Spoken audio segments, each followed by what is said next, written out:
Bonjour à tous, ici Lisa Dufaux sur les ondes françaises de Radio Taïwan International.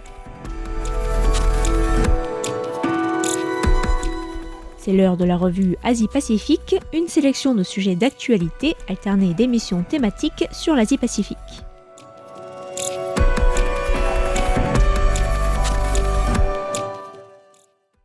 Bonjour à tous et bienvenue dans la revue Asie-Pacifique de cette semaine. Dans la revue de presse de ce mardi 26 septembre, je vous propose de revenir tout d'abord sur la présence des pays du Pacifique à l'Assemblée générale de l'ONU, avec des discours qui se sont concentrés sur l'urgence climatique. Nous irons ensuite aux Philippines, où le gouvernement a protesté contre le déploiement de barrières flottantes par les gardes-côtes chinois près d'une île dont la souveraineté est revendiquée par Manille. Japon également, où les Tokyoïdes se mobilisent contre un projet de réaménagement urbain du district de Jingu-Guyenne. Et enfin, nous finirons ce petit tour de l'Asie-Pacifique à Hong Kong, où le sujet de l'aidance a ressurgi dans le débat public suite à un drame.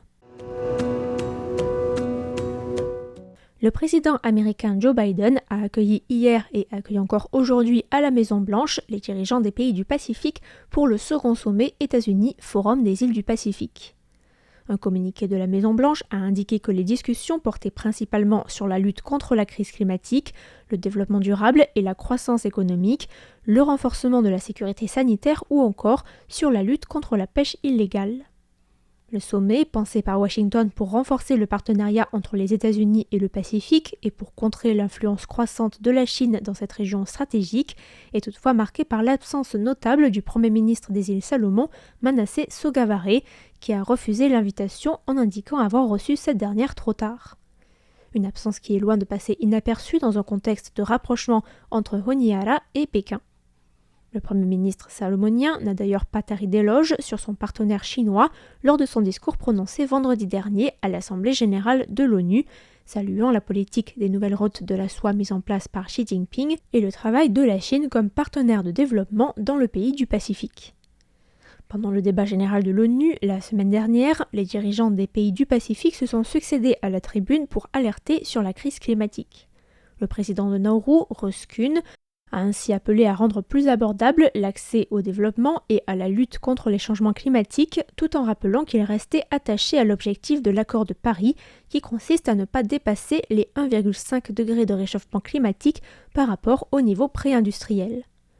Le président de Nauru s'est aussi dit déçu que l'objectif de financement d'une enveloppe de 100 milliards de dollars américains par an pour financer les pays en développement dans la lutte contre le changement climatique n'avait pas été atteint, tout en dénonçant une distribution non équitable.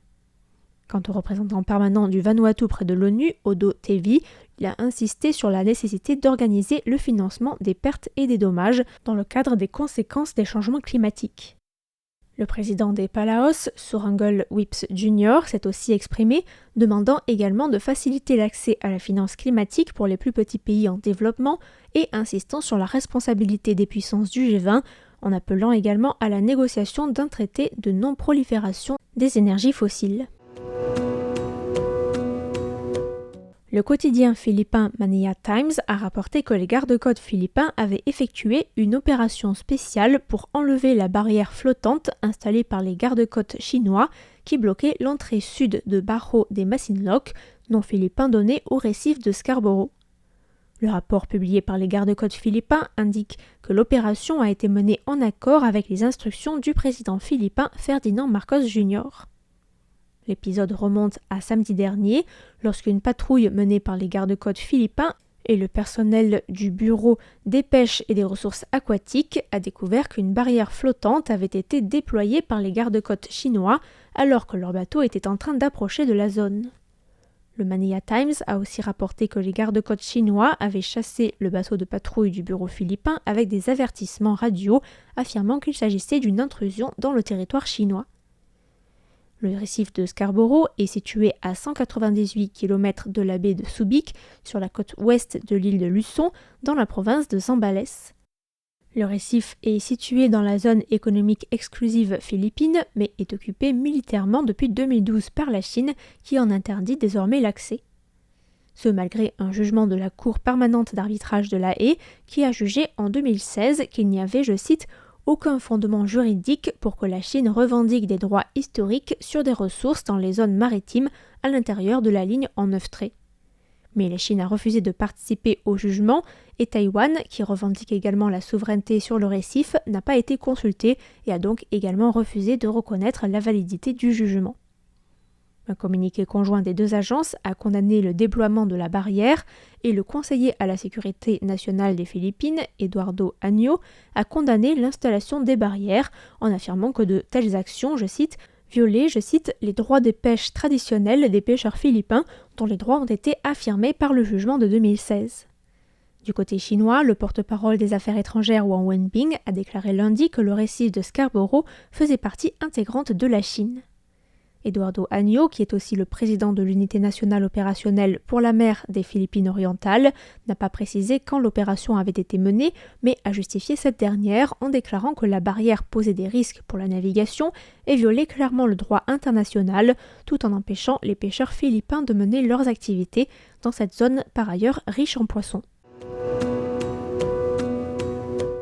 Des Tokyoïtes se sont rassemblés dimanche pour manifester contre un plan de réaménagement du district de Jingu-Gaien, un plan porté par le groupe immobilier Mitsui Fusodan, mais auquel participe également la Itochu Corporation, le sanctuaire Meiji, qui est situé dans le district, et le Conseil japonais du sport, qui dépend du ministère de l'Éducation.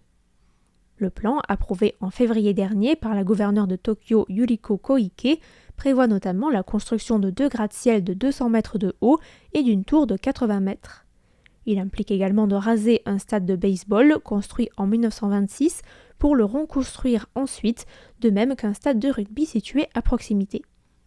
Les manifestants, rassemblés sous le slogan Save Jingu-Gaien, reprochent aux autorités le manque de consultation des habitants et le surdéveloppement urbain dans une zone qui fait partie des rares espaces verts et ouverts de la capitale japonaise. Le Conseil international des monuments et des sites a d'ailleurs émis une alerte patrimoine au sujet du plan, alertant sur la destruction irréversible du patrimoine et sur la perte d'espaces verts dans un contexte de crise climatique. Car le projet implique notamment la coupe de près de 900 arbres, dont certains sont centenaires, et constitue donc un atout important pour lutter contre la chaleur et pour absorber le CO2 en ville. Rochelle Kopp, à l'origine de la campagne, a soumis hier une pétition pour demander au gouvernement central d'intervenir et de faire modifier le plan pour épargner davantage d'arbres, tout en appelant à rénover le stade de rugby au lieu de le détruire. La pétition dénonce, je cite, un type de destruction environnementale en contradiction directe avec l'adhésion du gouvernement métropolitain de Tokyo aux objectifs de développement durable des Nations Unies et avec son intention déclarée de réduire les émissions de CO2. Lors d'une conférence de presse organisée hier, cette américaine habitante de Tokyo de longue date a aussi appelé le ministère de l'Éducation à protéger l'allée des quelques 150 ginkgo centenaires en la désignant propriété culturelle paysagère. Notons que ces arbres ont été plantés en 1923 pour commémorer l'empereur Meiji et sont devenus un des paysages emblématiques de la ville. S'ils ne sont pas concernés directement par la coupe d'arbres, les militants insistent sur le fait que la construction de gratte-ciel juste à côté des arbres les mettrait inéluctablement en danger. À Hong Kong, un nouveau drame familial et social survenu vendredi est venu remettre le sujet de l'aidance dans le débat public. 2 frères âgés de 53 et 55 ans atteints de déficience intellectuelle ont été retrouvés morts, apparemment de faim, dans leur appartement plusieurs mois après que leur mère qui s'occupait d'eux a été hospitalisée. Cette tragédie intervient après que plusieurs drames ont attiré l'attention de l'opinion publique hongkongaise sur la nécessité de soutenir les proches aidants et de répartir les efforts entre les aidants, la communauté et les autorités gouvernementales. La Hong Kong Federation of Women's Centers, une association qui soutient notamment les proches aidants en organisant notamment du soutien technique et des activités qui permettent aux aidants de décompresser et de prendre du temps pour eux, indique sur son site internet que 204 200 Hongkongais aident au quotidien des proches en situation de handicap. Selon les chiffres de 2021 fournis par l'association, qui alerte sur la pression que subissent les aidants et sur le manque de politiques gouvernementales et de services sociaux, Hong Kong compterait également 248 000 aidants de proches atteints de maladies de longue durée, plus de 916 000 proches aidants de personnes âgées et plus de 53 000 aidants d'enfants avec des besoins spécifiques. Cité par le quotidien hongkongais Hong Kong Free Press, le secrétaire au travail et au social, Chris Sun-Yuk Han,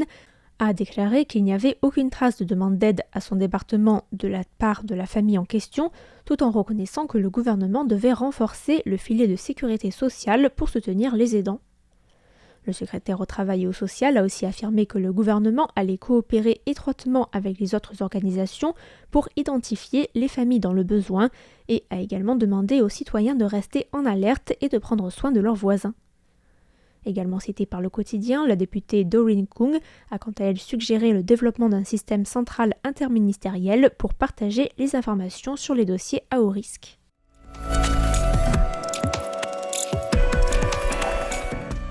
C'était la revue Asie-Pacifique de cette semaine, présentée par Lisa Dufaux pour Radio Taïwan International.